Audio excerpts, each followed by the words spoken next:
At this point, I'm going to make it a little bit bigger for you to be able to look at it, and I would like for you to just kind of go ahead and take the time to screenshot it.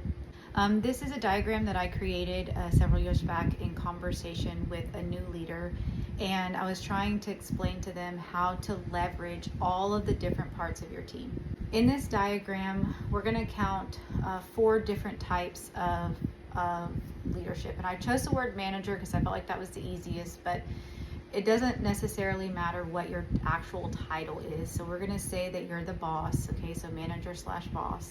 There's the staff situation. It could be one person, it could be a collective group.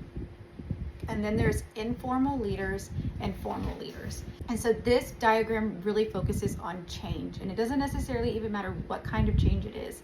It's a great way to implement change. And the first thing that we need to recognize is change is hard. You should expect pushback. For you to walk out there and think that you're just going to say to do something and they're actually going to do it, you're setting unrealistic expectations. So you should plan for people to give pushback, and that means that you need to plan to deal with that pushback, okay? And you want to minimize it, right?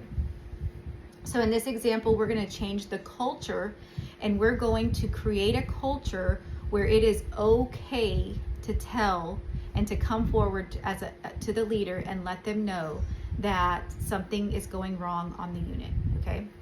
And so there's a couple of things that we know in this situation. Again, we're using Jonah's situation. We know that an employee is not doing what they're supposed to do, and we know that the employee knows that they're not doing what they're supposed to do, okay? The second thing that we know is that the team, as a general team, is willing to cover for them, okay? And then the third thing that we know is that they are afraid, okay? They are afraid of being blamed. In real life, in a work situation, that could be fear of retaliation. It could be fear that you're gonna tell, as a leader, you're gonna tell who told. It could be that they don't want to work short, right? So they don't want to have that loss of that person, and they think that you're going to do something that's going to create a situation where they're going to have to work harder. So there's a lot of reasons why they might have that fear.